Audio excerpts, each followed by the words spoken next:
में अब एक ऐसी खबर सामने आई है जिसने सबको चौंका दिया है। दरअसल भारत में नवनियुक्त अमेरिकी राजदूत ने दावा किया है कि जल्द ही डोनाल्ड ट्रंप भारत आ सकते हैं। कि मोदी जी ने ट्रंप को पागल करके ही छोड़ना है। वैसे आप बोलेंगे उसको पागल करने की जरूरत क्या है, वो तो वैसे ही पागल है। लेकिन मोदी जी ने बोला है इसको परमानेंटली पागल करके इसको पागल खाने भेजना है। कि ये मोदी जी जो हैं ये कॉल क्यों नहीं कर रहे हैं ट्रंप को। ट्रंप इतना परेशान है। जो जंग चल रही है इस वक्त, असल जंग जो है आपको पता है कि वो पैसे की चल रही है, फाइनेंशियल सिस्टम्स की चल रही है।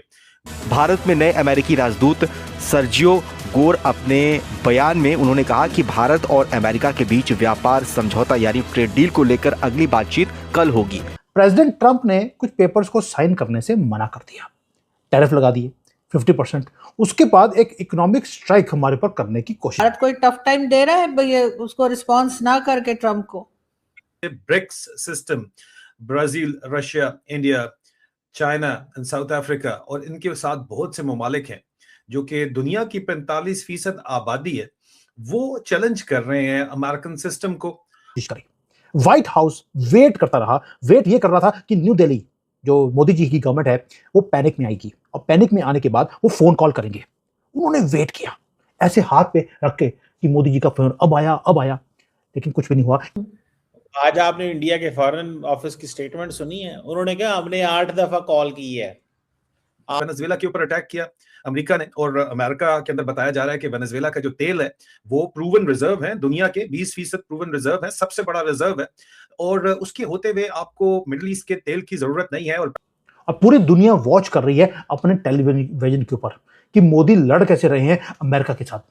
तो ट्रम्प कह रहे हैं कि वो बात करेंगे तब, यानी अगर भारत बात करेगा तब ट्रेड पे बात होगी, तो भारत तो बात ही नहीं कर रहा। सदर ट्रंप को जो रिपोर्ट इस वक्त प्रेजेंट की गई है, जो मेजर्स हैं, ऑयल मेजर्स हैं, जो बड़ी कंपनीज हैं, उन्होंने सदर ट्रंप को यह बताया है कि जनाब वेनेजुएला के अंदर तेल तो मौजूद है, कोई शक नहीं है, लेकिन दो मसले हैं। एक तो वेनेजुएला का जो इंफ्रास्ट्रक्चर है वो इतना ज्यादा पुराना है, इतना ज्यादा बोसीदा है कि वहां hundreds of billions of dollar की इन्वेस्टमेंट करनी पड़ेगी। जय हिंद दोस्तों, अमेरिका के नए ambassador to Bharat Sergio Gor साहब इस समय भारत में उन्होंने अपना आधिकारिक तौर पे पोस्ट को स्वीकारा और भारत और अमेरिका के रिगार्डिंग उन्होंने कई सारी बातें की, जिसको लेकर इस समय पूरी दुनिया में चर्चाएं बनी हुई है, क्योंकि भारत और अमेरिका दोनों दुनिया की वन ऑफ द बड़ी पावर्स है। सो उनके बीच में जो चीज़ें होती हैं उससे पूरा दुनिया प्रभावित होता है और दुनिया की जो जियोपॉलिटिक्स है वो भी प्रभावित होती है, इसलिए पूरी दुनिया इस पे ध्यान लगा के देखती है। रूस उधर देख रहा होता है, बगल में पाकिस्तान अलग से देख रहा होता है, चाइना, ठीक है, यूरोप, क्योंकि यूरोप फिर अमेरिका जिस हिसाब से फैसले लेता है तो यूरोप भी सेम उसी ढर्रे पे चलता है। हालांकि भले उनके बीच इत्तेफाक हो बट चीज़ें वो करते हैं।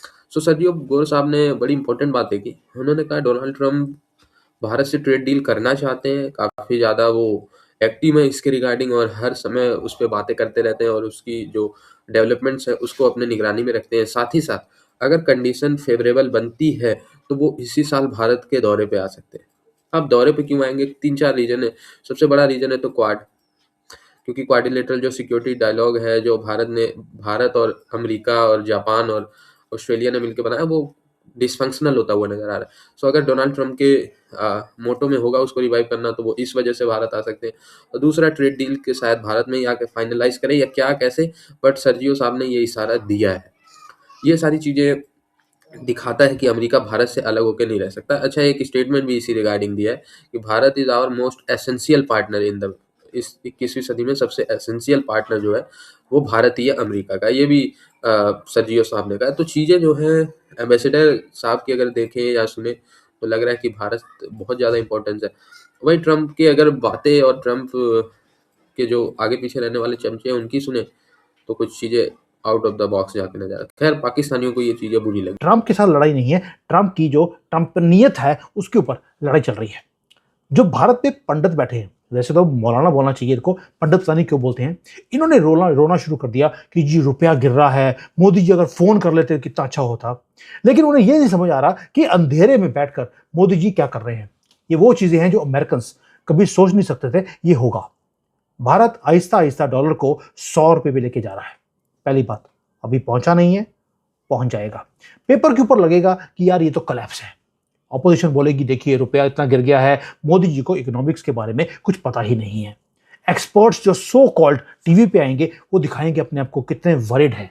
लेकिन अगर स्लोली इसको देखेंगे या डीपली देखेंगे, पहले भी हमारा रुपया गिरता था जब कांग्रेस की गवर्नमेंट थी। तब आईएमएफ बोलता था कि रुपए को गिरवा दीजिए, हम उनके कहने पर उसको गिरवाते थे। लेकिन इस बार कुछ और है, वो हमें बोल रहे हैं कि रुपए को मत गिरवाइए, हम उसको गिरवाते जा रहे हैं। ये कोलैप्स नहीं है दोस्तों, ये कैलकुलेटेड डेमोलिशन है, और ये ट्रैप है जिसके अंदर अमेरिका घुसता जा रहा है। वो चाहते हैं कि हमारे ऊपर टैरिफ्स लगे। जब हमारा रुपया 84 पे था या 82 था, तब भी मैंने बोला था कि आप इसको डीवैल्यू करेंगे। कितना करेंगे? हम करेंगे 5 से लेकर 10%। 10% हमने जीएसटी कम किया, 10% का हमने अपने करेंसी में हमने डाउनफॉल लिया, ताकि दिखे कि रुपया वीक है, डॉलर स्ट्रांग हो गया। लेकिन हो क्या रहा है? हमारा जो 50% का हमारे ऊपर टैरिफ लगाया गया, उसको नलिफाई करने के लिए आपने ये काम किया। ये जो चीज़ है कि रुपया वीक हो रहा है, हमारे रुपये की वैल्यू कम होती जा रही है, ये सरफेस लेवल के नैरेटिव्स हैं। लेकिन ये वो चीज़ें हैं जो आपको बिलीव करवाना चाहते हैं कि मोदी जी काम ठीक नहीं कर रहे। लेकिन जो वॉर है वो सरफेस लेवल पर नहीं लड़ा जाता, वो लड़ा जाता है डीपली। और रियलिटी चेक क्या है? जो हमारा जो डायस्पोरा है वो दुनिया में बैठे हैं, जैसे सॉफ्टवेयर इंजीनियर हैं या हम जो एक्सपोर्ट कर रहे हैं, जब वो पैसा वापस आता है, आज की डेट में कैलकुलेटर बता रहा हूं, तो हमें 100 रुपए के, अभी तो 90 रुपए मिल रहे हैं, अब आगे जाके 100 मिलेंगे। तो होगा क्या कि जो हमारा एक्सपोर्ट है वो बढ़ना शुरू होगा, क्योंकि हमने अपने वैल्यू रुपी को हमने डिवैल्यू कर दिया। पहली बात ये जानबूझ के किया है, जबकि जरूरत नहीं थी। दूसरा ये है हमारा पहला लेयर ऑफ डिफेंस। दूसरा जो रियल गेम है वो that is much much deeper. Modi ji ने जो टैरिफ लगा हमारे पर 50% का, उसके साथ फाइट किया ही नहीं। हमने ना उनको बोला कि भाई इसको 50 को कम करके 30 कर लो, 25 कर लो, 15 कर लो, उन्होंने इग्नोर कर दिया, जैसे कि हमारे ऊपर 50% का टैक्स लगा ही ना हो। He was busy, he was changing the battlefield. Trump क्या कर रहे थे? वो ट्वीट कर रहे थे कि मैंने जी इंडिया के ऊपर 50% टैक्स लगा दिया। वो हम क्या कर रहे थे? हमने डॉलर को डंप करना शुरू कर दिया। ये स्पेकुलेशन नहीं है दोस्तों, ये डाटा है। जून 2025 से लेकर दिसंबर 2025 6 महीने होते हैं। 6 महीने में रूथलेसली मोदी जी ने 34 बिलियन डॉलर जो डॉलर्स हैं उसको डंप कर दिया। और मौजूदा तेल का जो रेट है $60 तकरीबन के आसपास बैरल, उसके ऊपर वारा ही नहीं खाता ये इन्वेस्टमेंट वेनेजुएला में करने का। एक ये इशू है। दूसरा, वेनेजुएला का जो तेल है वो बहुत ज्यादा गंदा तेल है। तो अब जाहिर बात है कि तेल की कहानी जो है वो यहीं पे उड़ान पर जो है वो उठाने से पहले ही ठुस हो रही है एक तरफ, और दूसरी तरफ खामोशी से ब्राजील ने ब्रिक्स सिस्टम को चालू कर दिया है, और इसके ऊपर ना अमेरिकन मीडिया बात कर रहा है ना वेस्टर्न मीडिया बात कर रहा है। और ये पैसा जो है स्विफ्ट सिस्टम जिसके तहत पूरी दुनिया का इस वक्त निजाम चल रहा है, ग्लोबल रिजर्व करेंसी अमेरिकी डॉलर है।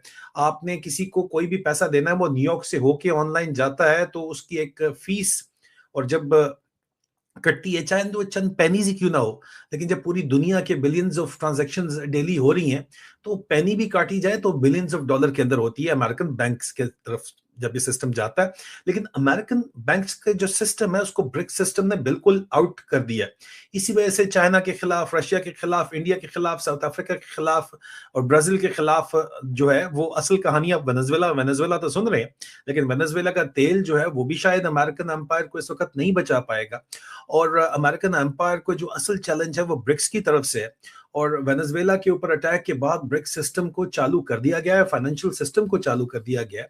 लेकिन इस वक्त मैं आपको जो ये तज्जिया पेश करने लगा हूँ, एक डिटेल इन्वेस्टिगेटिव रिपोर्ट पेश करने लगा हूँ, ये बेसिकली जो है ये एक ऐसा ग्लोबल मौजू के ऊपर हम बात करेंगे जो कि आम तौर के ऊपर इसको नजरअंदाज किया जा रहा है। हमें मिर्च मसाला चाहिए, वो मिर्च मसाला तो शायद यहाँ के ऊपर नहीं है, लेकिन जो हकीकत के अंदर ये जो मामला इस वक्त चल रहा है, ये असली जंग है जो इस वक्त दुनिया के अंदर चल रही है। जैसे वर्ल्ड वॉर अगर इसको आप कहोगे तो बिल्कुल ये कोई एग्जैजरेशन नहीं होगी, क्योंकि ये इकोनॉमिक, फाइनेंशियल और एनर्जी डोमिनेंस की जंग है, ये असल वर्ल्ड वॉर है। लेकिन सबसे पहले चलो वेनेजुएला के ऊपर एक दफा फिर आ जाते हैं। देखो वेनेजुएला, और मैं अभी जो आपको जितनी भी बातें बता रहा हूँ ये सारी मैं कोई अपने पास से कोई इंटेलिजेंस रिपोर्ट के ऊपर नहीं बता रहा, एक रिसर्च बेस्ड है। आप इसको अगर क्रॉस रेफरेंस करना चाहेंगे तो आपको पता चल जाएगा। मिसाल के तौर के ऊपर ब्लूमबर्ग पाकिस्तान की मैं बात नहीं करता, ब्लूमबर्ग ट्रेड की अगर आप बात करें तो वो इसको बड़ा क्लियर कहते हैं कि जनाब वेनेजुएला के अगर आप तेल की बात करते हो ना जी, तो वेनेजुएला के तेल के पास जो है वो सबसे बड़ा अप्रूव्ड क्रूड ऑयल रिजर्व है, ठीक है, 300 बिलियन बैरल्स के आसपास, जो दुनिया की टोटल सप्लाई का 20% बनता है। लेकिन मसला दोबारा वो है कि जनाब तेल गंदा है, तेल को एक्सट्रैक्ट करना इस वक्त पॉसिबल नहीं है, और ये तेल अब तक पूरी तरह से प्रोडक्टिव भी नहीं हो सका।